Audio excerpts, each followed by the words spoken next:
What's going on? Oh, wait. What's up, Mike? How are you? Noel, doing all right. I know Mike and Devin are both have been here before. Both of them actually were finalists in our last competition. Semi-finalist on my end. Semi-finalist. Sorry, I got a lot of names in my head.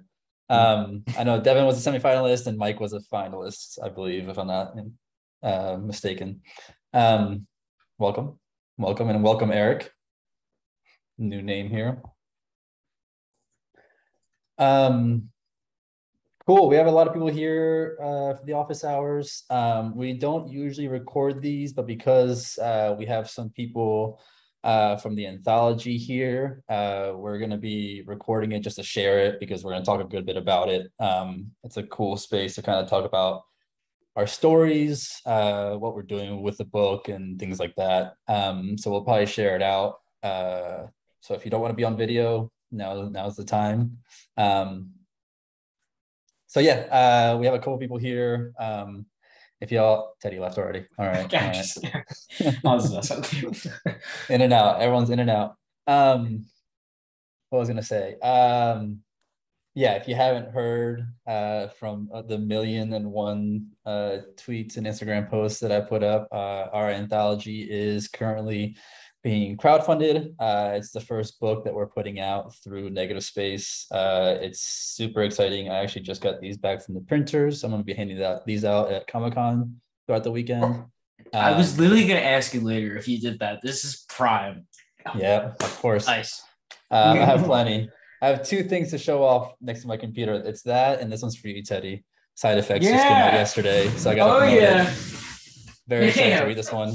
Nice. There you go. Nice work. What was I gonna say? I lost my train of thought. We'll keep it casual today. We'll talk about the anthology. It's being crowdfunded right now. zoop.gg/c/negative space. I'm putting that link out everywhere. I'm sure everyone knows where it's at. So yeah, the book is 15 different creative teams, 15 different stories. Some really cool stuff. If you go to the page, you'll see all like the page ones from a handful of people, and then 3, actually 4 if you count me, who are involved in the book. We have Sean Murphy, who's actually writing with Kelly LaCroix. Is that how you say his last name? LaCroix, like LaCroix? the drink. Like the drink. Got it. And I'm blanking right now. Again, I have so many names. Your artist is Ethan Slayton. Yep, Ethan Slayton, the one and only. Awesome.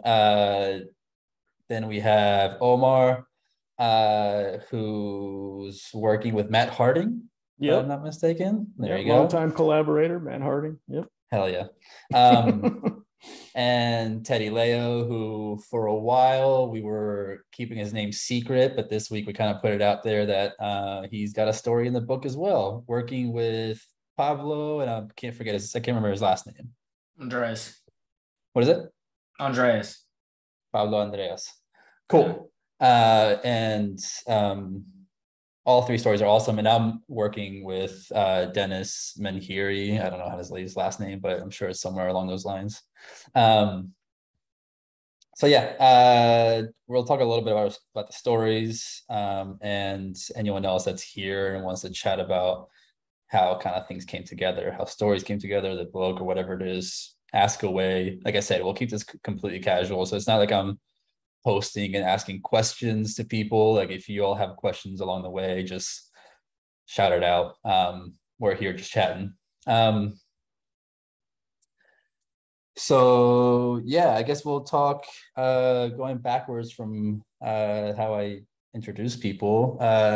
We'll ask Teddy first about your story. What's it about, and how did it come about?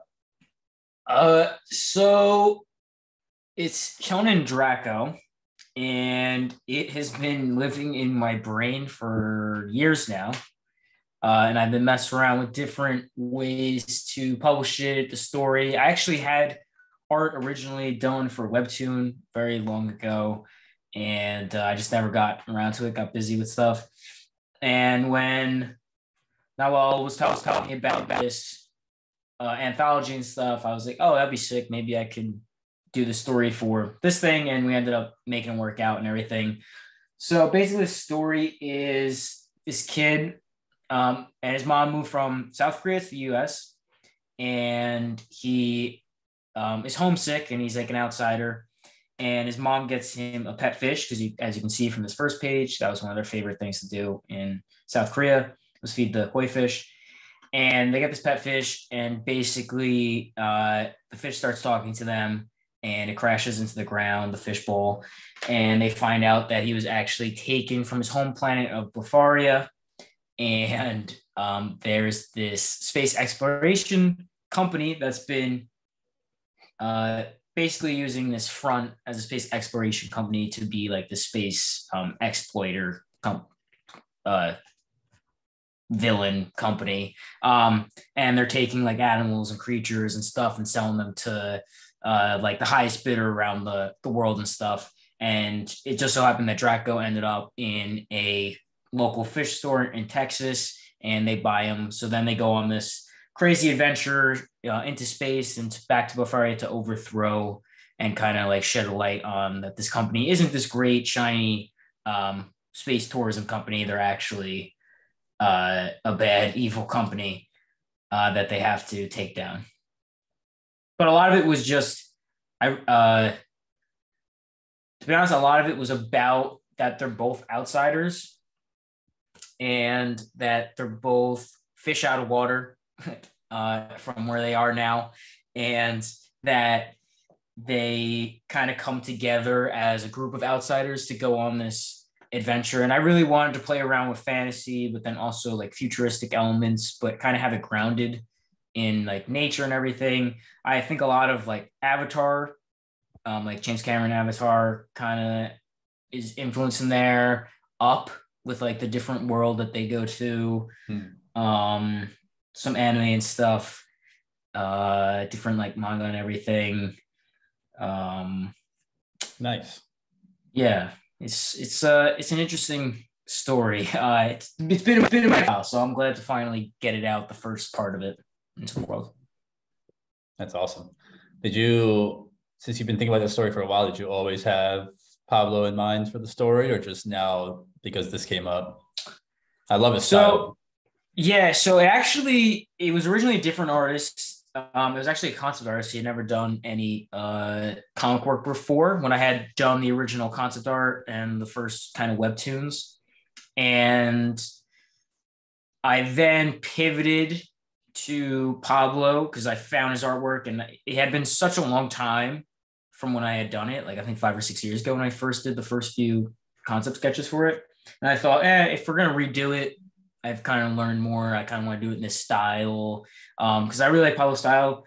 It's clean, it's like modern, but it's also like kind of like indie, and you know, it's just a really cool style. And he also did the colors, and he's been killing on the colors. Yeah. So yeah, he kind of is a new addition for this specific new iteration of the story. But I'm glad, honestly, that we went this route because he's been killing it. Like, he's one of my favorite artists, so I've been happy to finally get to work with him. Yeah, I love his style.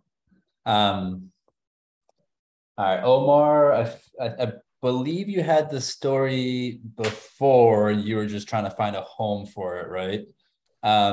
Yep. So tell us about the story and why you thought it was the right one to send to us for this. Yeah, so the concept of the story is, it's a very simple, very clean 2-pager about a kid who takes Taekwondo lessons and how he applies the 5 tenets of Taekwondo into his daily life. And when you describe the anthology as making a positive impact in communities, making a positive impact in maybe places that could be negative, I thought this would be a good home for the story. You know, I like to write very clean, very straightforward stories. And this might be the simplest, most basic thing I've ever done. But I wanted to do it because I'm a Taekwondo dad, right? My son takes Taekwondo lessons. So I'm kind of part of that community. And one of the things that I like is the rigor and the cadence that the kids have to learn. At the beginning of each lesson, they all stand up straight and face the instructor, and they recite the 5 tenets, right? Courtesy, integrity, perseverance, self-control, and indomitable spirit. And so I just blocked out in my head, okay, this kid's walking home from Taekwondo practice in the mean streets of New York, and he's going to apply these things as he goes along, his journey from practice to going home. And it's 2 pages, maybe eight or 9 panels, very clean, very straightforward. But you see how he applies courtesy, integrity, indomitable spirit. And then at the end, like, he gets home safely after encountering all these things on the way home. And he kind of celebrates with the Taekwondo Pilsung, which is what they say at the end of class, which means like victory, right? And so I wanted something that my son and his Taekwondo fellow students could read. And the kids are in their, they're 8, 9, 10, all the way up to teenagers. And so I wanted something very simple, very digestible that kids could read and enjoy. So, I've pivoted from like my very first book, which was very rated R, very adult material. And as my kids have grown, I'm doing more like PG-13, PG, G, because I want them to be able to kind of partake in what I'm doing and not be like, no, you can't read this one. So I wrote this more for kids, all ages, I guess you could say. So now that they're getting older, do you go back the other way with your ratings? So you're gonna go start hitting PGs and PG-13s as your kids grow? Yeah. Major Tomas is PG-13. It's the young adult, and so I probably will go back the other way. I don't know if I'll go back to blood and guts and sex, drugs, and rock and roll, but it might be NC-17. I don't, Yeah. But and I think it's a perfect fit for the anthology, again, because it's about positivity when sometimes it's hard, right? You see a lot of negativity on social media. You see a lot of division. You see a lot of people fighting, and this is a kid saying, I'm going to go the other way, man. I'm going to apply what I've learned and the discipline that I've learned and bring it to my hood. So yeah, thanks for the opportunity, man. I'm super excited to be working with Matt again. He and I we haven't done any sequential art together. He's done a lot of pinups and covers for me. And so this was our first chance to do like a sequential art story together, and super excited to be working with him again. So yeah, my story is called The Tenets. I love that. And yeah, it's definitely super clean, super direct. I love the story. And I always say it's the shorter you go with pages, I think is like the hardest thing to do. Like people that can do like 1 or 2 or 3 page comics really blow my mind. It's really hard, and I love how clean and how straightforward it is. So I'm excited to get it out there. Yeah, it's funny you mentioned that, because there's another anthology I'm in right now where they wanted 6 pages, and I got it done in 4. And I was like, can we just do this in 4? There's really no reason to go to 6. And they were like, you know what, this works. I'm surprised you were able to squeeze it into 4, but let's go with 4. And You're right, it is a challenge, but I think the more direct you can be and the more quick you can be with it, the better. Yeah, I agree. All right, Sean, I feel like your story is so out there and so wild. So I'm excited to hear you talk about it a little bit. Tell us about it. So the Wolfminder, it came about because, Kelly and I have developed a pervasive story world. It's a story universe. It's huge. And our goal as an imprint is to, be able to host any genre within our story universe. So the story we submitted for the contest, Everyday Magus, would exist alongside another story we're writing right now that it has a completely different tone. And we also wanted to strike a different tone with the Wolfminder, even though it's Everyday Magus adjacent. The characters inside of it would appear in Everyday Magus easily. So when you had announced, I almost forgot to put the visual up. I want to show off how cool it is while you talk. Well, so this came about because you had posted seeking submissions, and we thought, we can do a 10-pager and we can do it in this story world. And we started asking questions about these characters that we've developed called voids, which act as sort of like employees for this supernatural corporation we've invented. which we took our imprint name from, Ominous Powers. And we decided that at some point there'd be complications with these characters where their whole personality is removed and it's replaced by just an automaton that does whatever this company needs them to do. And sometimes that doesn't work. And we thought, it'd be kind of interesting to have like a sanitarium where voids who can't purge their core personality are sent, and they can't leave until they either get better through whatever means or they die, which is almost impossible in the story universe. And we started talking about the book Johnny Got His Gun. The movie in 1971, it was an adaptation of it, and it got used in a Metallica music video too. And that started getting us talking about bodily autonomy, body horror, and themes of trafficking, which is a big part of our story universe. So almost every story, no matter how funny or how sad, has some element of trafficking in it. And one title, it's a significant portion of that character's arc is tracking down people who've been trafficked. This story, we're doing exotic animal trafficking, which is part of Dalton, the main character, her arc. And so you'll be seeing a little bit of that. And in this case, they're using the bodies of these voids to traffic animals. So that's a subplot within this. It gets a little complex, but yeah, that's nuts and bolts of it. Without giving anything away, can I give it all away? I don't know. Like you could, people will still just need to see it and feel it. Do you have like a wild map of like how all these different stories work within the universe you're building? Yeah, it's so Everyday Magus, it takes place in a liminal dimension, like a pocket universe. I can't reveal everything about that, but that company is trying to invade all points of reality, right? They're trying to exist everywhere. It's kind of the advantage of existing separate from our timeline is that you can then interject yourself at any point in time. So no one really knows where Ominous Powers came from. They just kind of always have been, but they really shouldn't be. And so they're slowly trying to take over sort of magical and supernatural entities throughout the universe, basically like Amazon. So we'll give you some assistance, but you give us 20% of your business, and eventually they take over everything. It's all sort of based in like very kind of sinister capitalism would be a way to describe it. And so the wolf minder is what happens when those elements of your labor force that are unquestioning, but they're also indestructible, start to malfunction. And so it's a little bit like Johnny Got His Gun.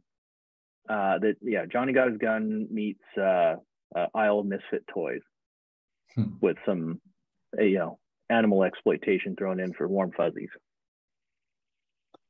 Do you want to talk about the Kickstarter? Because that's coming up, right? Yeah. I don't know if that's so we're out building, in the world. Yeah, we haven't made the official announcement yet because we're still building it and we're waiting for a press kit. So Everyday Magus, which I've referenced before, it made it to the finals in the Negative Space competition. It's done. We just have to get the Kickstarter ready. We're trying to launch by November 4th. If it's a little bit late, it's a little bit late, but we're going to try and get it done this year because we'd made the commitment to do it. And we wanted to do it either before or after Negative Space so that we don't conflict with the exposure for that. And that'll be happening pretty soon. We did just pay for a variant cover artist for that. Nice. His name is Raymond Bermudez. Really, really talented guy. And if you get a chance to check him out, I think his handle is Art Shaft. He's done a bunch of stuff for like DC, Marvel, and Dark Horse. It's pretty recognizable, but really great guy. Nice. And yeah, Yeah, so we'll be going forward with that, and then we'll have another one next year for That's awesome. A title called Old 31, which is still in progress. That's awesome. So we're gonna ride the wave from the Negative Space Anthology straight into Everyday Magus. It's gonna be great. Oh, we'll be coming back, just like the best waves. You surf back into it. I don't know if anyone has any questions, or y'all just want to let me keep talking and keep bringing things up.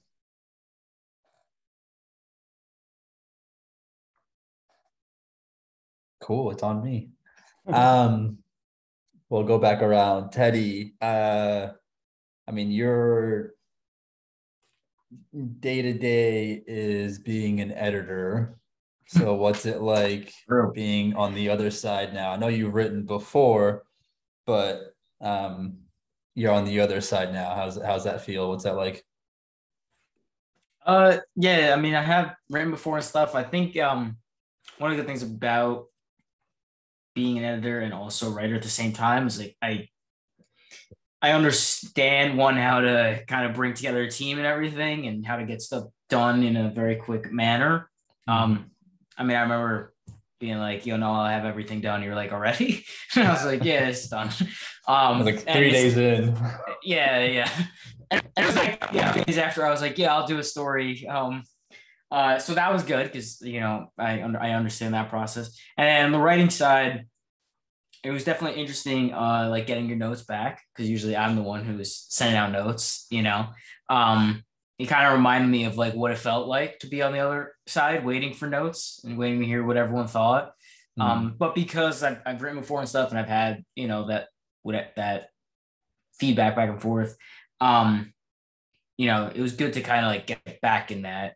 So I think it makes you a better writer, and it also makes you a better editor. Kind of works both ways. But it's nice to be able to, flex the creative muscle every once in a while, and be able to bring to life characters that have been living in your head for a while, and you've been thinking about how to do it. Because most of the time I'm usually helping other people bring their stories to life. So it was nice to get to do it on the other side this time. Are we going to see a lot more of your writing in the near future, or is it just as opportunities come by? I think just as opportunities rise, maybe more opportunities, I'll go after more opportunities to do it. I do like writing. I have so many stories on my I actually have a bunch of art already done. I just have to get lettered, which I mean you already know about. So those are some more opportunities that I'll be putting out there, and I'm gonna try to expand onto it. But I still, at the end of the day, I'm an editor, so I got to make sure I can focus and get everyone else's stories out there before I turn and pivot to my own stuff. Makes sense. I'm sure you have a lot of work on your plate with so much cool stuff coming out of Aftershock. Yeah, right now we got, I think, like 80 or something stories that I have to keep up on, keep up on with all the characters and lore and everything. So I got a lot going on in my head, It's like I feel like I thought it was a lot when I have like 5 or 6 projects in my head that like are my own that I'm trying to work through, and then all of a sudden I have 15 people's stories that I'm reading and editing and looking through and trying to like remember like the artists and the teams. So I can only imagine what 80 feels like. Yeah. See, one of the things we always joke about is a lot of the artists and creative teams will have like Andrea or like Manuel or whatever, and like we realized that there's like 6 of them, right? So it's like, wait, which one? Which one are we talking about? What book for this one? Is that Manuel M? Is that B, C, Valentina? So yeah, on top of whatever, usually you're also trying to remember of like which actual creator with the same name is actually attached to that book, and pretty much every once in a while you're gonna accidentally attach the wrong. Yeah, and you're like, oh, I got wrong thread. Sorry. You don't need to know about this book, but if you want to get a sneak peek, look at the art real quick and then get back to the other thing. That's great. All right, and Omar, I feel like you've brought up Major Tomas. It'd be cool to bring that one up just because like if Sean brought up his finalist story, and then Devin and Mike are both here, semifinals and finalists, let's hear where your finalist story is and what's coming up for that. It's done. It's been lettered. Now we're just going through a kind of a second round of sweetening with some tweaks. I've consulted a couple of rock star legendary editors that have been around for decades, most notably at DC and some other big time publishers, and they've given me some really good input on just some very slight, subtle tweaks. They all thought the story was structurally sound. All the characters were well fleshed out. It's just micro stuff here and there, just a change of a word or a phrase here and there can like add a little bit more context or seed a hint of something early on that pays off later. So that's kind of where that project is at. I can't say too much more about it in terms of what's coming next, but I'm super excited about it, man. It's a lot of influences in the book, probably most obviously like David Bowie's Space Odyssey or Space Oddity, what am I saying? and Peter Schilling's Major Tom, musical influences. And I wanted to do a Latinx version of that famous character, Major Tom, lost out in space, and put my own spin on it. And it's, science fiction, it's action adventure, it's also a love story. And like people ask me about it, I'm like, okay, imagine like La Bamba mixed with Guardians of the Galaxy mixed with Lost in Space, because it really does have the flavor of all of those things in it. And it's been a lot of fun putting it together. I've got an amazing team, Serge Acuna, who's now graduated up to DC doing artwork. Raul Angulo on colors. He's working at big time publishers as well. And then Mal Mora, he's also contributed. He's an up and coming dude. He's going to hit the big time soon. I know he is. He can ink and color his own stuff, and he uses like a painting style when he colors, and it just looks absolutely gorgeous. And then sorry, finish up the creative team, and then I'll ask. And then Fabi Marquez, colorist. She's done some work for DC. Now she's doing some stuff for IDW and Boom. So I have this dream team of Latinx creators, as well as Taylor Esposito, the great Taylor Esposito, Argentine background. He's an amazing dude. I really enjoy his shtick on Twitter. He's a fun guy to work with. He's a lot like me, man. He's a grandpa in waiting with the tall black socks, waiting to yell at kids to get off his lawn. And I'm the exact same way. So he and I we're on the same wavelength. And then the cover artists too. We have Renee DeLise, who's done work for DC. And I'm also in talks with another Latinx artist who lives in Argentina currently about possibly doing some cover art. So what I like to tell people is every pixel of that book, all 112 plus pages, has been created by hand, heart, soul, and sweat by a Latinx creator. And I couldn't be more proud of it, man. If it's the last thing I ever do, that's going to be the one. That's the story I want to put out in the universe. And then I can go off into creator heaven, happy that I've done it. But anyway, sorry to interrupt. Go ahead. I love hearing all of that. I'm hoping to finally get to meet Taylor in person at Comic-Con this weekend. I always love seeing him. He looks handsome because he just got a haircut and he shaved. He's real happy. He's real happy with that look, huh? Yeah. He's very pleased with it. Yeah, I mean, I love getting to meet and see other Argentinians in the comic book world. I feel like we're few that are out here doing it. And he's always campaigning for like, don't forget us, no nos borres, right? Don't erase us from the conversation. We're here too, we're just as important as all the other countries. And so I'm always propping them up. Hell yeah. I'm luckily talking to him about another short it's going into another anthology to get him to letter it. So I'm very excited about that. Pay him on time. He'll call you out. Of course.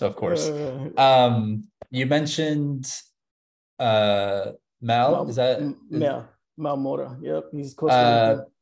So is he the one? He's the one doing your Metroid short as well? Is that right? Yeah, he and I are working on a few things. The Metroid short story is one of them. It's a fan fiction I'm dropping this Saturday for free on my website. And it looks so good. He is like me. He is what I call a Met head, right? He's totally down for the franchise. I didn't have to explain nothing to him, right? He had it all up here. I was like, awesome. Okay, panel 1, morph ball, panel 2, exploding out of the morph ball. Like, I know he knows every detail of Samus's metal armor uniform and how it transforms and what it can do. And so it was just a joy. I mean, that's probably maybe the funnest thing I've ever done in comics, right? There's no pressure, right? I'm not trying to kickstart it. I'm not trying to sell it because I can't legally, right? It's somebody else's IP, which I've done before with The Mandalorian and Star Wars. And that was a ton of fun too. But just having two people that love something so deeply and are just totally invested in it is makes such a difference in creating something. And it's been a lot of fun. He's an amazing guy. I gotta say, I'm with you there with Metroid. I am loving the Metroid Mondays are some of my favorite posts. So I'm glad you're keeping those up. I'm a huge Samus fan. Yeah, I'll always be keeping those up. So yeah, anybody wants to read the book, just hit up my website on Saturday, theforcemedia.com. I'm going to drop it probably around noon Pacific time for free for anybody. You can download the PDF or you can just scroll through the pages in the website, whatever you want to do. Share it, take it, host it on your own site. I don't care. Like, I don't own it. So I just want it out there for other Metroid fans who are starved for content, by the way. The Metroid community is one of the most starved communities there is because there's not enough games. There's almost no other media. So they want everything they can get. They want an anime. They want a movie. So I was like, you know what? I'm going to make this for people like us who are just starving for more content and just give them a little breadcrumb here. Are we hoping that the Mario movie is leading into way more Nintendo movies? Well, yeah, they just bought a studio. They just bought a studio and they renamed it Nintendo Pictures or Nintendo something. Oh, and so I didn't know that. Yeah. And I'm thinking awesome. it's going to lead to, you know, a Zelda anime, hopefully on Netflix or HBO Max or something, and hopefully a Metroid anime and a bunch of other stuff. I just don't think they need to go live action. Honestly, they can go 2D, they can go 3D like they did with Mario. It could all be CGI because the stories probably lend themselves better to that cartoony style as opposed to live action. Like, I'd love to see Samus in live action, but I think it would work better as an anime style, 2D traditional. Yeah, I agree. All right, Sean. I was going to ask you. What's it like? You're someone that is constantly working with a writing partner. What's it like working with Kelly so often on so many stories? What's the dynamic like? How do you distribute the workload? Tell us about it a bit. Well, I've known Kelly's been my best friend since 3rd grade, so we have a shorthand. That's awesome. You know, that's hard to replace. I mean, you know, I think we were 9, so that's what, 32 years. You know, and we met each other and became friends because we loved comics. So it was, you know, it's hard to replace that. Most of the time, it's you know, I've been thinking about this. Here's this idea I have. I'm thinking about a magic barista who's dead, and his sidekick is a goat. And then, you know, it just kind of explodes from there.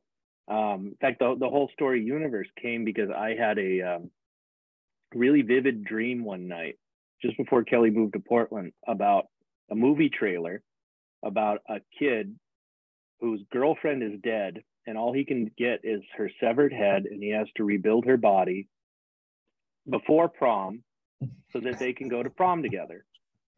And then the end of the trailer is her falling apart in the gymnasium, right? And it just like stuck with me, and I told him about it, and the first version of that story kind of died, and then we totally redid it, and that's the story for later. And Everyday Magus, we took one character and gave him a whole background, and that exploded from there. And we started talking about, what about this? What about this? We've been thinking about this. Usually we'll tie in stuff that we've been reading in the news, books that we're reading, discussions that we'll be having, you know, kind of ongoing things in the news or things that are kind of relevant to the culture here and now. And then we'll find ways to kind of either lampoon it or work it into the story. So it's very collaborative. Kelly describes it as being, I have my ideas that are polar opposite to what his ideas are, and we give and take from each other in a way that keeps us our best selves, so that we don't fly off the rails in our respective directions. So it works really well. It's been an excellent partnership. I mean, if I would be ecstatic if I could go back and find my best friends from third grade that we used to read comics with and get back together and make comics together. That's amazing. I love to hear that. Have you two ever done things separately in the comics world, or has it all been the two of you together? Kelly has one that he's been working on that's sort of a kaiju story. And he's been developing that for a while. And then I developed what we're titling right now, Old 31, which is sort of almost like Twilight Zone, House of Secrets kind of EC style. But we're tying that into the main universe. And we're using that as a vehicle to introduce a specific character into what we're calling our tentpole title, which we haven't announced yet. And that's going to be, we already have 12 issues written on it. We don't have the funds because comics are expensive. But yeah, so it's been excellent. I mean, we've been able to tie stuff into our universe using our own vehicles, and then it's predominantly our collaborative work that we've been focusing on. But yeah, we do have some individual stuff. Very cool. Love to hear it. Mike, Devin, Eric, do you have any questions for any of them? Any of us? I think I'd love to get a little insight as to how you guys each set your Kickstarter goals, like how you kind of approximate how much you'll need for whatever level of book you're doing. Sorry, I just realized my mic was on mute. Let's see, Mike. Well, I guess I can answer as to like how the number came about for the Negative Space Anthology. And a handful of things came into account there. But that number is basically looking at, and these are all like, we're very transparent with what those numbers look like. We're going to be putting out like a little infographic on like what the numbers, where all the numbers are going towards. But for the most part, the 9,000, that's our goal, is looking at like printing and production of the book itself.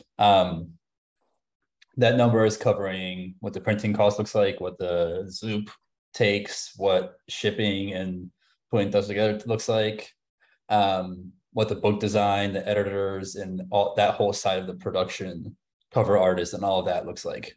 Anything that goes over the 9,000, that's going into all the money that's going to the creators. So we really care about creators getting paid for the work they're doing. So anything over 9,000 is going towards the creators. And again, we'll have graphics for that. So yeah, that's how I came about my number. There's a whole balance to like how low you can put your number to make sure you're hitting your goal, and then like what you're really aiming at above that number to really cover your costs.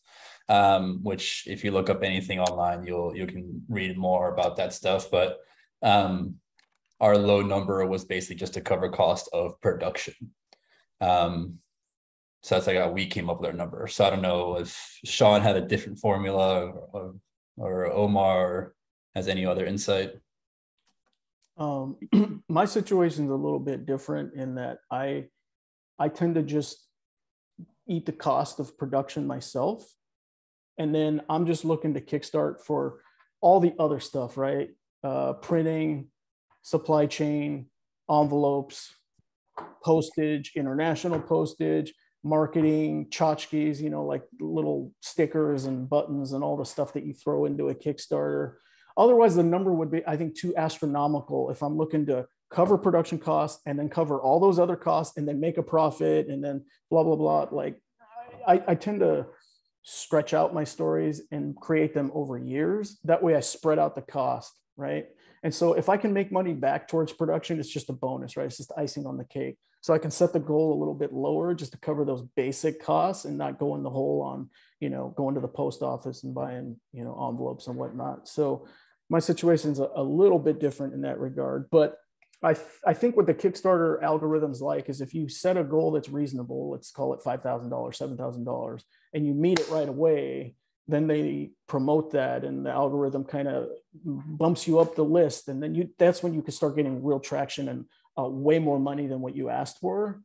Versus if you're like just barely scraping by and you're begging on the last day, those types of campaigns, I think tend to not get as much support from the algorithm from Kickstarter, if that makes any sense whatsoever. So that's kind of my approach. Yeah, I would say I would echo that. And Omar is the expert in that because he's been doing this for a while. But our point of view has been anyone that we hire should be paid up front. Like you contract them, you hire them. And I have been very transparent about this with people that I've been working with. I want you to say that I'm a good guy to work with. So I'm paying you now. I'm because you need to get paid for the work. You got rent, groceries, and all that. So we have those costs already hardwired in, and we want to try and at least meet production cost plus shipping. And we're kind of, because Kelly is a old school musician, he wants to do the old CD release party, right? Everybody orders it, you get your list together, and then people come over, you drink beer, wine, whatever, and you pack envelopes, slap on the postage, take it to the post office, and you do it, old school. We looked at fulfillment centers, and we've looked at paper brokers, and it comes down to kind of doing the homework and saying, these are the quotes I have for these vendors for the things that I personally cannot do myself. And then you go and talk to them, you lock that quote down, and that's your cost. Pay for it up front. That's going to help you down the line when you need to ask those people for a favor because they know you're good for it. That's how this business and a ton of other businesses work. It's all based on your reps. So if you go to your Kickstarter and you're like, I know this is how much it is, this is where it's going, and this is why we did it this way, people are going to respond. And that seems to be the best way to do it. Can I just add one thing? So one of the other things you have to think about when I did the Mind Control Kickstarter was just taking account of, like, once you do hit that goal, setting up good rewards and figuring out that, like, once those rewards kick in, what's going to get people to come back to the Kickstarter, maybe share it, want to add more money to their original Kickstarter number, just so not only are you getting that original goal, but getting that money afterwards so you can continue to hit those goals of maybe putting in production the next issue or getting extra money to do a cooler thing. And when you're coming up with your number, like, don't forget to also add those long-term and bigger, like, stretch goals. But also try to keep in mind that the more stretch goals you hit, as Omar was kind of saying, the quicker you get that Kickstarter, we're fully funded and everything, the algorithm works in your favor. And if you're looking for an example, if you look up Mind Control Kickstarter, AR, and I'm getting 1,000 texts right now, sick. If you look up Mind Control AR or AR experience on Kickstarter, I think the one I did is still up there as, like, they keep them up there in like a archive kind of sort of thing, so you can look back and see how I set it up. But yeah, if you want to see how I set up and everything, it's still up there, so it might be a good resource. All right, thanks guys.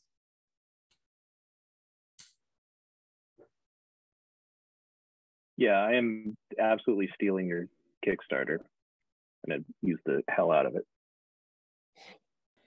Pretty good. We I think Yeah, I'm actually pretty proud of that Kickstarter. We did a pretty good job with that one. My wife's a graphic designer, and I asked her, like, what's your theory in graphic design? And she goes, it's all just copy, paste, change. Right? Like, there's some things that you can't just do whole cloth. Take a look at what other people are doing and try and mimic that. So yeah, I'm absolutely going to steal a bunch of stuff from you. Not stories. Listen, if you can find a better way to tell a story, go ahead.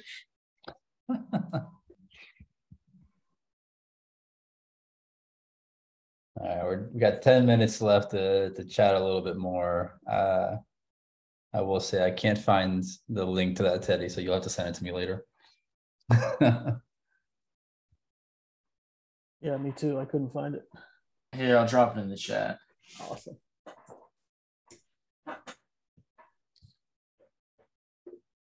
Awesome.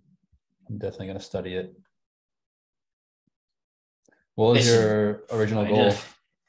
Original goal was 10,000. We made 12,777, and we got one donation of 5,000. So that really would push us over. And it was after, actually, because I launched it at an event at New York Comic Con, and I had all my sisters walk around handing out pamphlets with QR codes directly to it.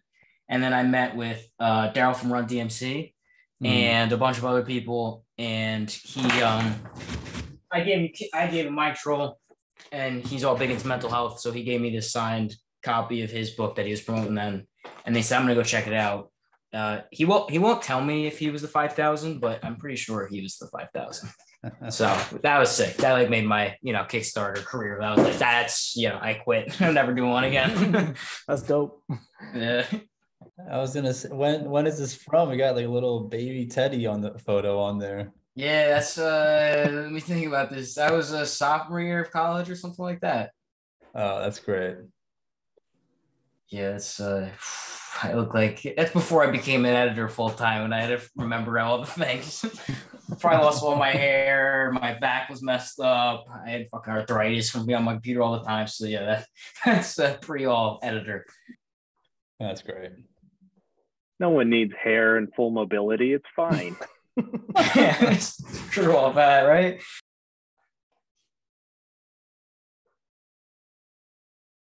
All right, let's see. What else can we talk about? Did Eric have a question? I thought he had a question earlier. I was gonna say, Eric, I know I chimed in earlier. I don't know if you still have your question. No, I basically just lurk and listen first time out. I'll definitely be back, and probably with a lot of stupid questions, because that's what I excel at. But yeah, I'm just here to listen and learn for the first time out. Cool. Happy to have you. Thanks for having me. Thanks for letting me in. Yeah, of course. We have these every 2 weeks. I hold office hours. We don't always have like guests or people here to chat about books like Teddy, Omar, and Sean are doing.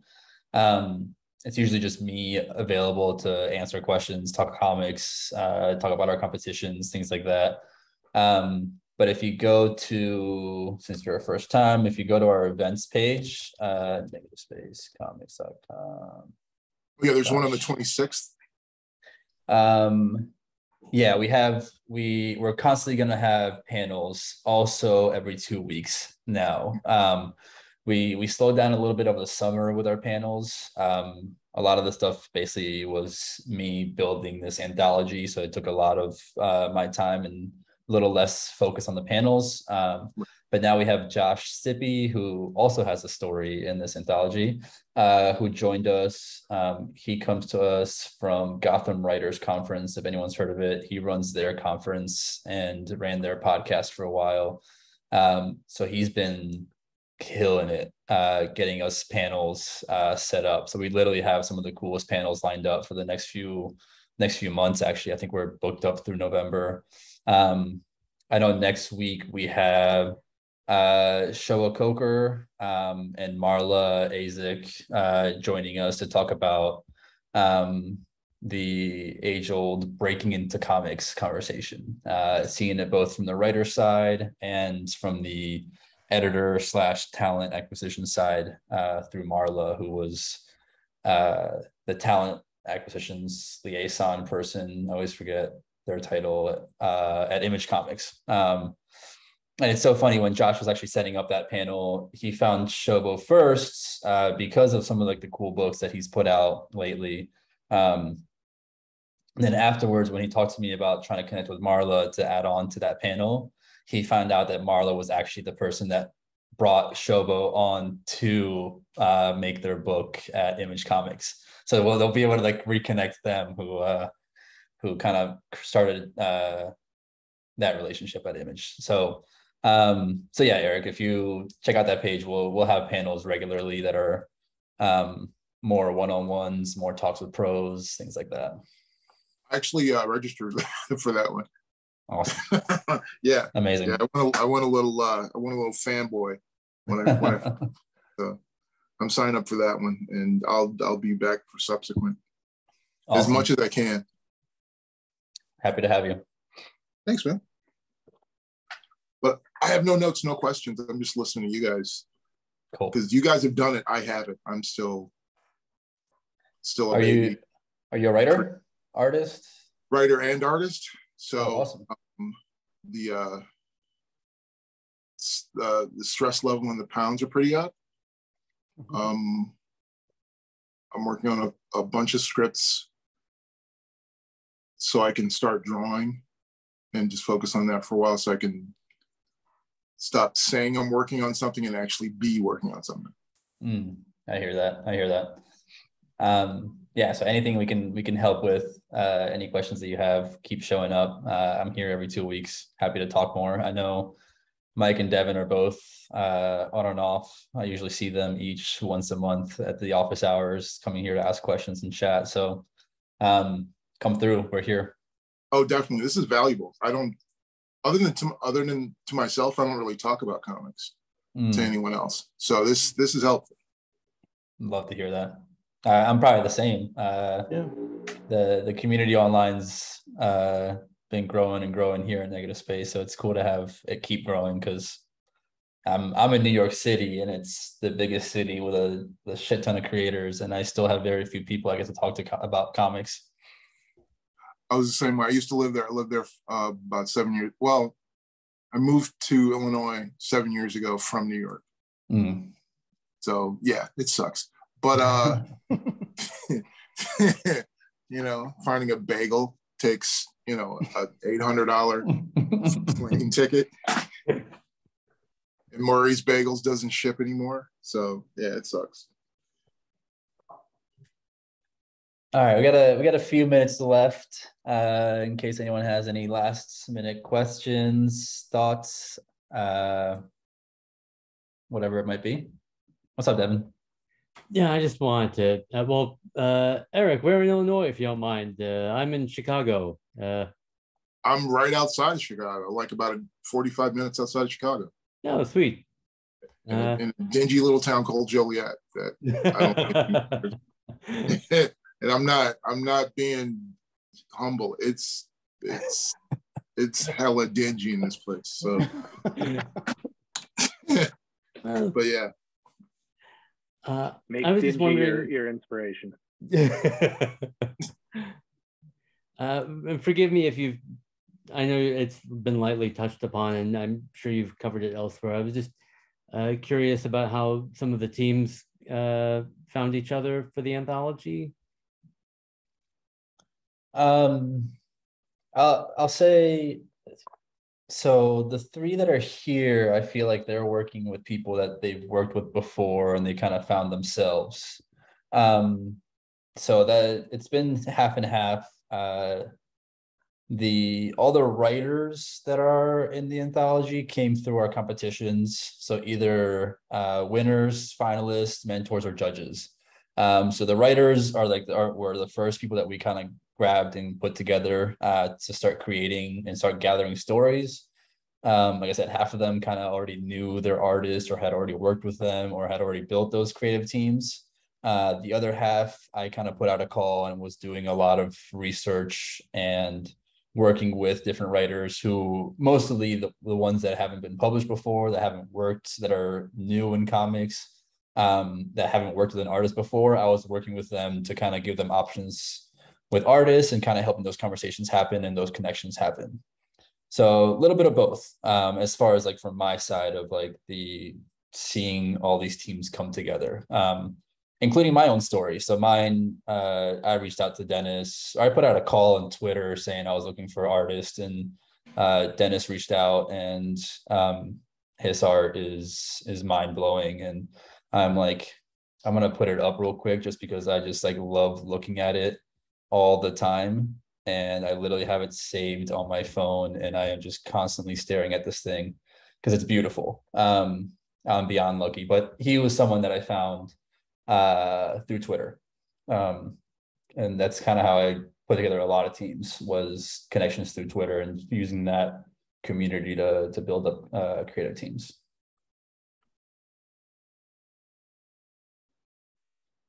I don't know if Omar, Sean, or Teddy have any notes on how they went about finding their teams or their artists. Well, I live in Portland. You can't swing a dead cat without hitting somebody who works in comics. So I just went to my shop and said, "Who's drawing?" I knew Ethan ahead of time, but yeah. Nice. Yeah, that's fun. Live in Portland? Say that again, Devin. I couldn't hear you. Doesn't Bendis live in Portland? Yep. Yeah, and they will frequently bump into people at comic shops. I haven't run into him yet, but I've run into David Walker on a few occasions. He's super nice. He'll talk your ear off about comics. Really nice guy. Looks like you gotta start swinging some more dead cats. Maybe you'll hit Bendis. Hashtag hit Bendis with a dead cat. Yeah, that trending. Swing it low though. I met David Walker at Comic-Con in July. He's really cool. He was at my first Comic-Con in New York. Right before, I think it's Island of Dr. Moreau. He did a remake, not a remake, but a rendition of Island of Dr. Moreau, and it just came out. And he was working on something else, and then he started blowing up. So. Awesome. All right. We're gonna call it. It's the hour, and I have a Comic-Con bar to go hit up. So it's like I never go out, but this is the only weekend that I'm gonna allow myself to go out. Jerry Dugan, the writer, has like a photo event. He's a photographer on the side, which I also am. So I'm gonna go check out his photo book event at a bar nearby. Very exciting. Have fun. Overwhelmed with FOMO. Literally. So I hate you now. All right. Good meeting. Awesome. All right. Thank you all for coming. Appreciate you all for coming, talking about the book, your stories, you all that came by to listen and ask questions. Appreciate it. Like I said, we have an event next week on Wednesday the 12th with Shobo and Marla, talking about breaking into comics. I think the next one after that is another office hours on the 18th, and then a one-on-one interview with Sarah Gailey on the 26th. So if any of those things sound exciting to you, Sarah Gailey is the writer of Eat the Rich, which I believe was also in Image Comics. Awesome. Thank you all for being here, and I will see you all soon. All right, Thank you. Have fun.